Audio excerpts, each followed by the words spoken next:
Capítulo 2, primeira parte. A mão de Luísa tremeu e ela foi obrigada a soltar a carta. Respirou fundo e procurou pensar no absurdo daquilo. Provavelmente havia batido a cabeça e agora estava tendo alucinações. Depois de fechar os olhos e descansar por uns segundos, ela tornou a ler a carta. Então abriu a gaveta onde havia deixado o que escrevera ontem e não estava mais lá. Procurou pensar com clareza, ignorando a vontade de começar a considerar o fato de ter enlouquecido. Correu até a última porta do armário, puxou a arca e abriu. Vasculhou os lotes que ela mesma separara, estava tudo como deixara. Afonso, leia esta carta para mim. Pediu, achando que o problema era com ela. Luísa apenas aproximou a carta do rosto dele para que a enxergasse, pois a segurava com cuidado e usando luvas. Minha estimada Lady, começou Afonso e leu exatamente o que ela já havia relido umas 30 vezes. Cartinhas de amor. Olha só, naquela época o pessoal não perdia tempo. Riu, pois ele também odiava perder a oportunidade de soltar uma graça. Eu acho que estou enlouquecendo, disse Luísa encarando a carta. Ele olhou-a e notou que não parecia bem. Na verdade, estava pálida e ainda mantinha aquela face de pura confusão de quando houve aquele incidente com a janela. Ele se levantou e levou-a de volta para a biblioteca. Vamos, arrume isso tudo e vá descansar um pouco. Acho que o susto abalou mais seu coraçãozinho do que imagina. Deixe que eu lido com a general. Se você já constatou que está tudo aí, pode entregar o relatório mais tarde, não acha? Luísa nem se lembrava de ter deitado em sua cama, mas acordou lá. Abriu os olhos de repente e olhou em volta, procurando se localizar. Viu que agora realmente estava de noite ou a tempestade piorara tanto que cobrira o céu de negro. Tomou banho naquela banheira dentro do armário e desceu novamente. Não viu ninguém no salão, mas encontrou-os na cozinha.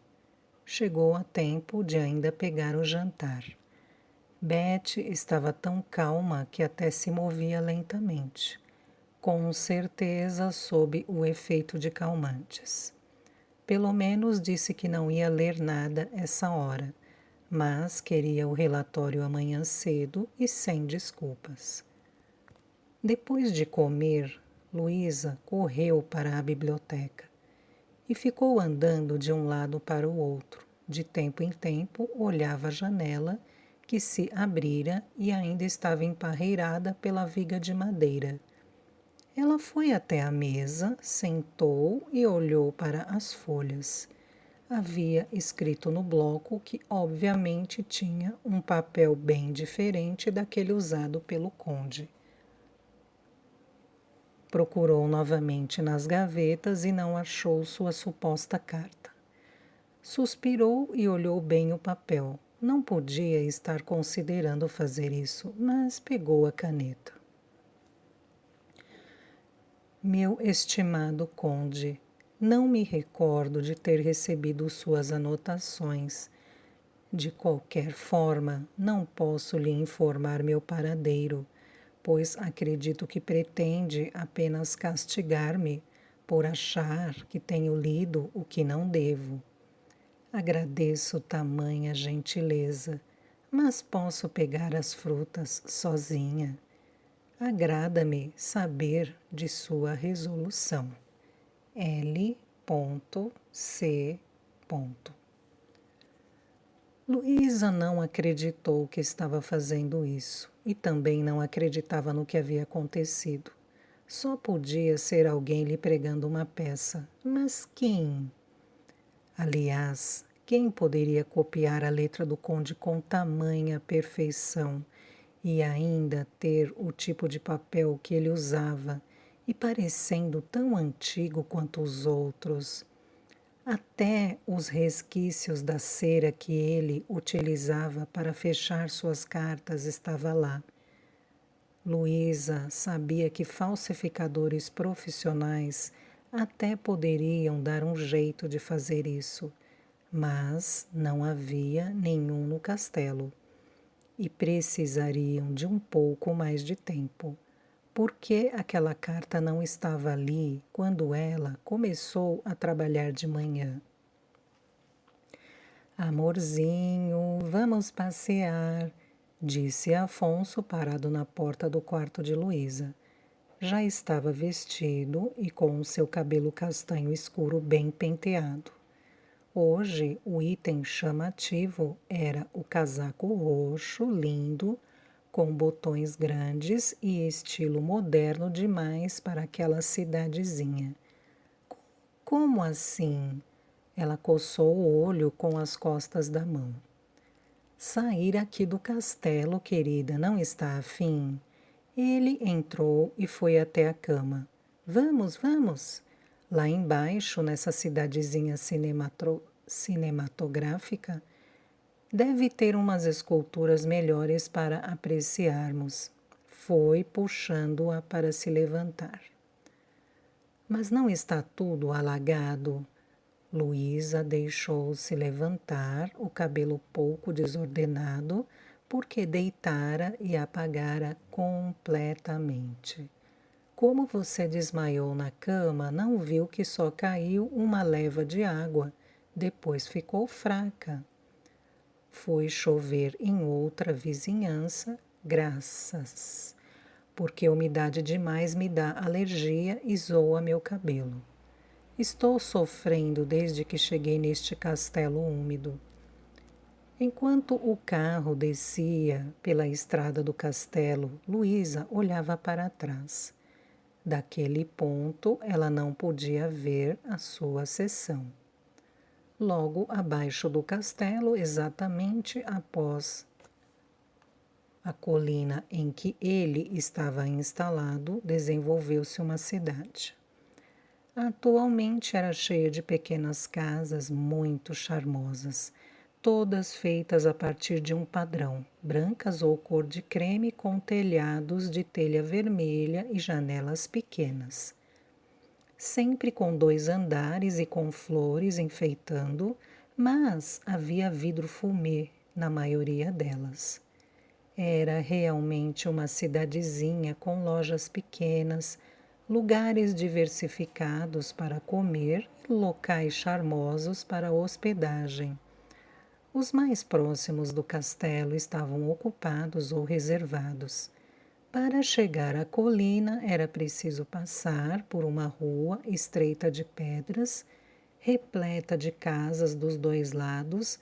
Então, lá embaixo é que a cidade abria-se, formando pequenos largos e praças.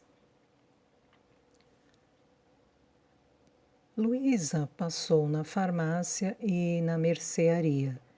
Não podia comprar muita coisa, pois estava sem dinheiro. Seu pagamento só cairia em uma semana. Mas deu para comprar algumas garrafas de suco, aspirinas, lenços de papel, absorventes e não resistiu a uma embalagem de chocolates. Estava ali há quase um mês e não colocava a boca em um há tempos, já que esteve seguindo uma dieta antes de viajar. Além de ter estado sem dinheiro para extravagâncias, esteve tentando perder os famosos 5 quilos que todos querem, para ver se o seu quadril ficava um pouco mais fino, mas não adiantava. Pelo jeito, suas curvas não queriam abandoná-la. Assim que deixou a mercearia, seguida por Afonso e Peggy, que enfiavam doces na boca como dois desesperados, ela olhou para cima. De qualquer ponto da cidadezinha era possível enxergar o castelo, imponente no alto da colina, como se ainda protegesse toda aquela área. Do outro lado da cidade, à beira do rio, havia algumas pousadas aconchegantes, feitas para passar o final de semana de preferência a dois. Era exatamente para turistas, porque os moradores dali já estavam acostumados demais para achar o clima local romântico. Eu conheço um restaurante escondido lá no final daquela rua. A comida é ótima, disse Marcel, juntando-se ao grupo. Depois de almoçarem, deram mais uma olhada pelas redondezas, só para saber o que tinha por ali, apesar de Marcel já ter passado o relatório completo. Os habitantes da cidade estavam muito interessados nas novas pessoas que trabalhavam no castelo. A maioria ali crescia escutando histórias sobre Ravenford. Afinal, não existe muita gente com o privilégio de nascer ao pé de um castelo medieval que, apesar de tudo, continuava de pé. Mas reabri-lo era quase místico. Teve gente achando até que era pecado mexer com algo que estava fechado há tanto tempo. Outros pensavam que o lugar era mal assombrado, mas ninguém sabia por quais fantasmas. Os comerciantes já viam os bolsos ficando mais pesados com o turismo impulsionado. Quando eles voltaram ao castelo, Luísa tentou disfarçar, mas foi correndo para a biblioteca. Os outros acharam que ela estava apenas com pressa para terminar o relatório, mas já dera um jeito nisso.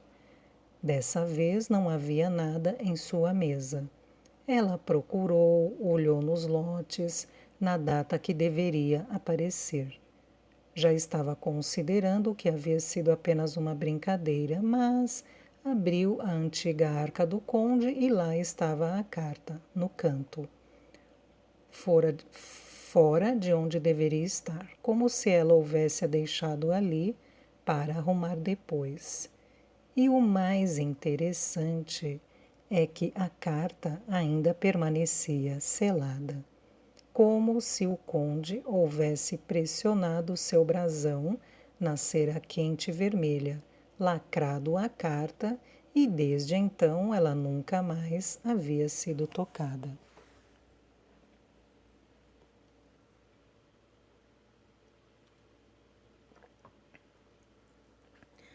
Milady, passei boa parte do meu dia nesta sala e tranquei-a ao sair. Estou indagando-me como entrou para deixar esta resposta. Imagino se tem aliados dentro de minha casa, ou devo começar a crer que sua residência é localizada debaixo de minha mesa. Informo-lhe que pegar frutas desta propriedade sem permissão é roubo. Gostaria de saber qual o seu interesse em minha resolução. J. D. Warrington. A carta ficou sobre a mesa enquanto Luísa apertava as mãos e encarava-a fixamente como se fosse um animal muito perigoso. Nem escutou quando Betty entrou na biblioteca e ficou olhando. Menina, eu acho que o choque de ontem deixou você surda, disse Betty espalhando azedume. Estou bem, esticou o braço entregando-lhe o relatório e devolvendo a cara de poucos amigos. Desde que esteja fazendo o trabalho com perfeição, não estou realmente ligando. Betty pegou o papel e deixou a sala. Sem saber o que fazer em seguida, Luísa começou automaticamente a trabalhar. Digitava e planejava o arquivo para futuras consultas e fácil pesquisa pelo sistema interno do museu. Quando tudo estivesse pronto, as pessoas teriam acesso aos livros de seu arquivo pelo sistema de vários museus da Inglaterra e saberiam que os itens que queriam pesquisar se encontravam em Haverford. Era surpreendente o número de pessoas que pesquisavam estas coisas. Ela fizera estágio em um museu e o arquivo de cópias sempre tinha movimento. Luísa pegou as folhas e voltou a 1421, que agora parecia muito sem graça, pois foi um ano tedioso para o conde. Enfrentou algumas batalhas e voltou a vencer um torneio. Feriu-se sem gravidade, recusou convites que se amontoavam em sua mesa, especialmente de nobres de tudo quanto é canto querendo apresentar-lhe suas filhas. O inverno daquele ano foi próspero e as caçadas deram resultados satisfatórios. Não teve muitas visitas, a não ser uma tia insuportável que gostaria que ele se casasse com outra prima que vinha da família de sua mãe. Aliás, o outro lado da família estava tentando pressioná-lo para que fosse visitá-los ou recebesse-os em sua casa. Assim poderiam levar todas as jovens aptas para casamento e tentar enfiar outra prima por sua goela abaixo. Pelo que ele escrevia, o cerco já estava se fechando. No último torneio, seus cavaleiros resolveram montar guarda ao lado de fora de sua tenda, temendo que mais alguém tivesse a ideia de encontrá-lo desacordado na cama com uma donzela. Meu estimado amigo e suzerano, é com muita satisfação que lhe informo o nascimento de mais um filho. Minha Ângela deu à luz há 3 noites. É um menino saudável e grande. Tem o meu cabelo. Agradeço-lhe pela doação generosa. Foi possível refazer o telhado que a última tempestade destruiu. Não tenho como lhe pagar por garantir que estejamos aquecidos para receber um novo bebê. Espero vê-lo muito brevemente por estas bandas. É sempre bem-vindo em minha casa. Dryfield. Era a mensagem de um dos vassalos do conde, dono de uma propriedade mais ao norte que não era tão alvejada por ataques. Luísa se lembrava de ter arquivado documentos desta família. Se as cartas entre eles fossem sinceras, então ele era um dos poucos amigos do conde. Nunca se esquecia dele.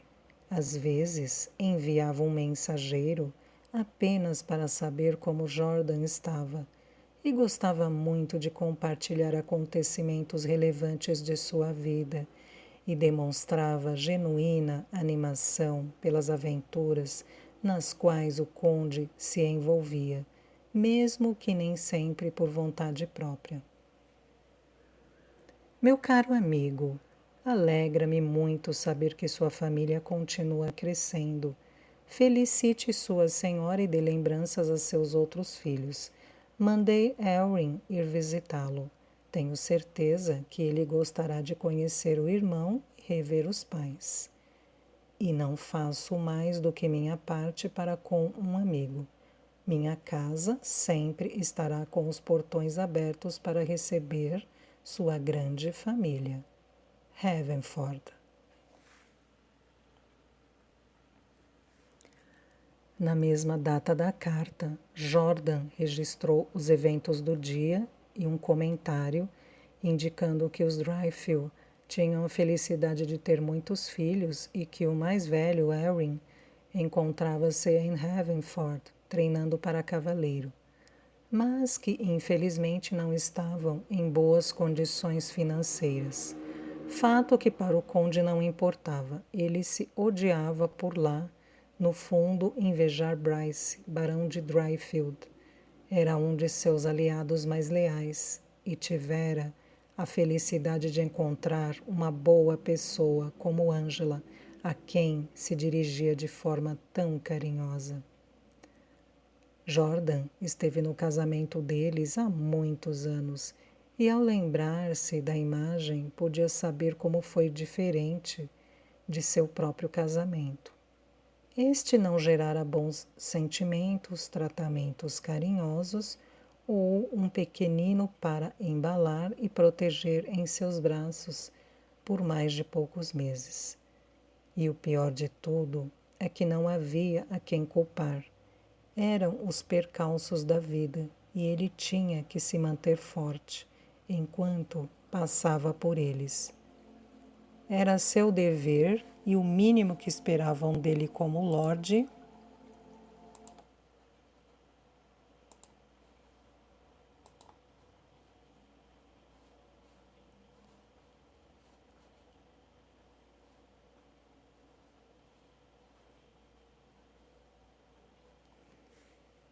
era seu dever e o mínimo que esperavam dele como lorde daquele castelo e suzerano da região. Apesar de tudo, o conde passou 5 anos satisfeito com respeito mútuo, convívio pacífico e poucos desentendimentos em seu casamento. Afinal, eram parentes, agiam muito mais como familiares do que como um casal. A despeito do que aconteceu no final, Tilda era uma castelã habilidosa e mantinha o castelo funcionando quando ele estava fora. A maioria dos enlaces era baseada apenas nisso, e não seria um viúvo agora se traição e morte não houvessem entrado no caminho. O conde não conhecia outro mundo. Essa era a ideia que lhe foi apresentada como uma boa relação. A vida de seus pais e de seu amigo Bryce eram anomalias que ele sabia não serem reservadas para ele. De toda forma, não sentia a falta de Tilda como mulher, e nem como um amor perdido, mas, antes de ser traído, ainda era melhor saber que havia outra pessoa dentro de seu mundo do que o vazio que ele experimentava agora. Creio estar sendo enganado por uma dama, mas só há uma em minha casa no momento. E não a achava capaz de tal ato. Subestimei-a. Luísa engoliu em seco. Esta parte estava escrita logo após a menção aos Dryfield, mas isso não estava ali. Não na primeira vez que leu aquela página. Tinha certeza que não estava. Ela levantou e começou a andar de um lado para outro. Suas botas, gastas de cano curto e salto baixo, faziam barulho sobre o chão de pedra. Estava enlouquecendo, tinha certeza. Quando passou pela janela do meio, a mesma que havia causado aquele acidente, achou ter visto algo se movendo do lado de fora. Voltou e olhou novamente e não havia nada. Estava começando a ver coisas. Isso era sinal de desequilíbrio mental. Mas então, como podia explicar aquelas provas documentadas? Não podia acreditar que alguém dentro daquele castelo tivesse a coragem de macular algo escrito pelo conde. Antes que ficasse psicótica e começasse a achar que Betty era a única com traços de sociopata ali, e estava fazendo isso de propósito, Luísa foi ao computador da administração do museu e fez algo muito estranho. Invadiu o banco de dados e olhou o currículo de Betty. Ela era simplesmente uma administradora formada por uma faculdade que Luísa não conhecia, mas havia trabalhado em locais muito interessantes. Parecia ser uma boa profissional. e pelos cursos se especializara em trabalhar com história e arte. Nada sobre falsificação profissional e também quem colocaria isso no currículo? Nada consegui de meu novo contato. Também não houve resposta. Sondei demais e corri o risco de ser mal interpretado. Não quero ser preso a um compromisso indesejável. Luísa não sabia mais se aquela nota estava ali antes. Era simplesmente mais uma folha de anotações onde havia várias sobre diversos tópicos, a maioria sobre o local, o clima e as pessoas que ele conhecia. Só havia um grande problema. O conde estava achando que as respostas às suas cartas eram escritas por Lady Lavine. Claro! Devia ser a única mulher no castelo da época dele que sabia escrever. De qualquer forma, agora era tarde. Ia entrar na brincadeira. Se alguém ali estava lhe pregando essa peça de mau gosto, descobriria e entregaria a pessoa para a polícia. Mas antes ia lhe dar uma surra, porque isso não era coisa que se fizesse. Marcel, encontrei um tal Lord Regis nas anotações do conde. Ele foi visitá-lo com a filha. Começou Luísa, sondando a melhor fonte viva que tinha sobre a história do conde. Não me lembro de saber nada em especial sobre ele, respondeu Marcel antes que ela fizesse a pergunta. Como ele estava ocupado, Luísa resolveu voltar outra hora.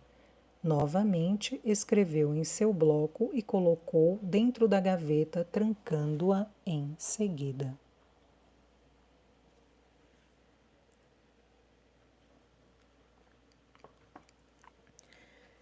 Meu estimado Lorde, sinto informar-lhe que não conheço ninguém em sua casa e tampouco me abrigo embaixo de sua mesa. Não seria um local apropriado para uma dama, visto que isto me colocaria à frente de seus joelhos. Mas todos devem ter seus segredos, não concorda? Gostaria de informar-lhe também que suas frutas já se encontram devidamente consumidas. Agradeço pela sobremesa tão farta e doce. Interesso-me pelo seu bem-estar. Não cometa o mesmo erro, milord. Isso é um apelo. L.C.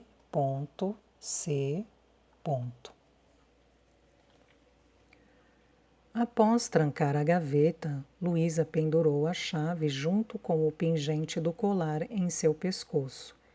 Ela carregava apenas esse colar de ouro o tempo inteiro. Era uma herança do seu pai, o símbolo dos Campbell.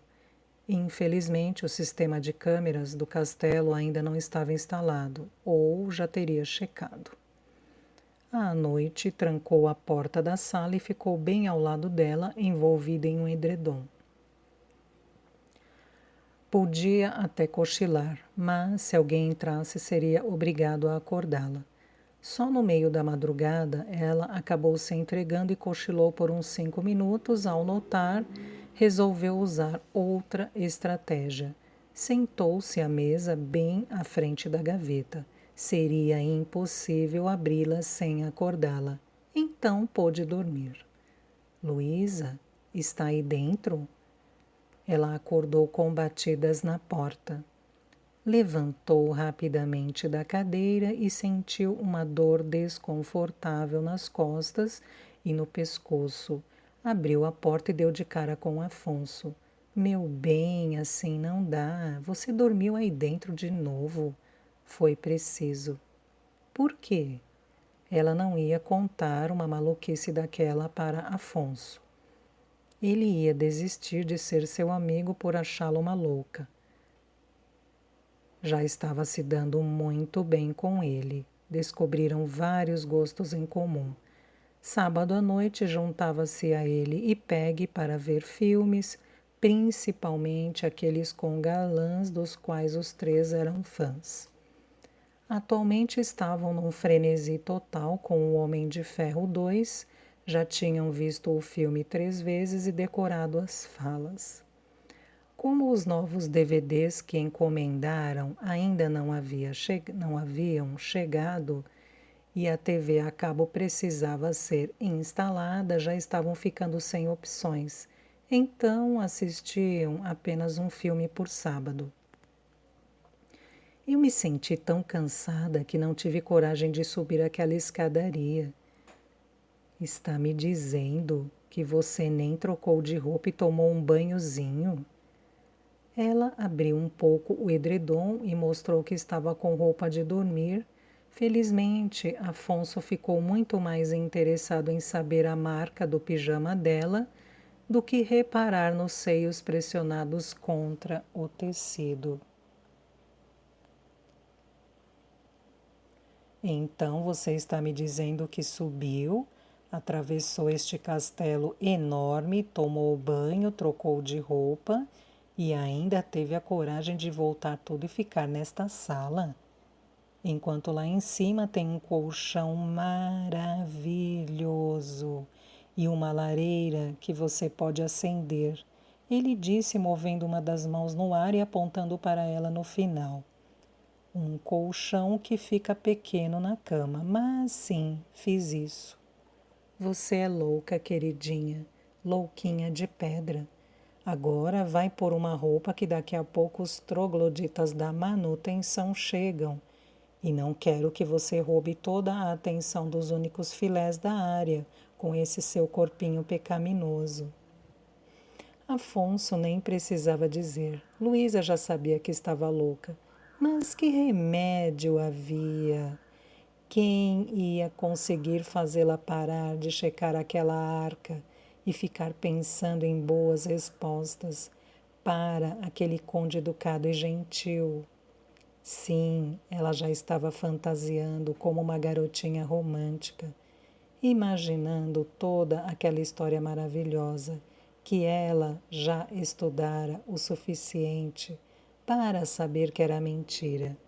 Mas que se danasse, o conde continuava sendo um homem único e culto que marcara a existência daquela família e assinara seu nome na história. E ela já sabia que era uma pessoa perturbada que pensava estar trocando cartas com ele. Um pouco mais tarde, ela abriu a arca à procura de sua resposta. Era lá que as cartas soltas estavam sendo encontradas. Minha estimada dama, saiba que eu mandei meu criado de maior confiança vigiar esta sala a noite toda. E o mensageiro não vem ao castelo todos os dias, portanto, conte-me seus segredos. Diga-me qual é o seu nome. Apenas as iniciais não são suficientes para minha memória e acredite, sei o nome de todos os meus vassalos e seus filhos. Onde está vivendo no momento? Conte-me como é e garanto-lhe que identifico o local. Quanto às frutas, todas que comi estavam sem gosto ou azedas. Interesso-me pelo seu bem-estar, tanto quanto se interessa pelo meu. Seu apelo me honra, milady. J. D. Warrington. Luísa, temos internet. Finalmente esse buraco na história chegou à modernidade. Afonso gritou da porta e voltou correndo com um notebook na mão. A primeira coisa que ela fez foi ler seus e-mails que não apresentavam muitas novidades. A maioria era de ofertas de todas as lojas virtuais em que ela comprava, correntes de algumas pessoas com as quais sequer se comunicava, e-mails tentando infectar seu computador e mais coisas inúteis. De pessoal, havia apenas um e-mail da sua mãe e outro de seu velho professor, querendo saber mais detalhes sobre seu novo emprego. Ela já havia ligado para ele dizendo que chegara bem e para agradecer novamente, mas foi antes de começar a trabalhar. Uma passada no Facebook e mais de 100 notificações a esperavam. Vários colegas de faculdade a marcando em fotos antigas, outros a citando em algum tópico que achavam que a interessava. Gastou mais de 1 hora tentando ver tudo. Julguei 5 casos esta tarde, felizmente nenhum resultando em execução. É terrível ter de usar este exemplo com homens tão simples. A cidade está crescendo rápido demais. Ontem mesmo parecia uma aldeia e agora está recebendo visitantes de todos os cantos do reino. Apesar disso, as solicitações para construções são feitas por locais. Soube que a notícia de que esta região não é muito pacífica acabou se espalhando. A dama está se mostrando cada vez mais ousada. Além de roubar frutas, também faz piadas. Creio que Lord Regis partirá em breve.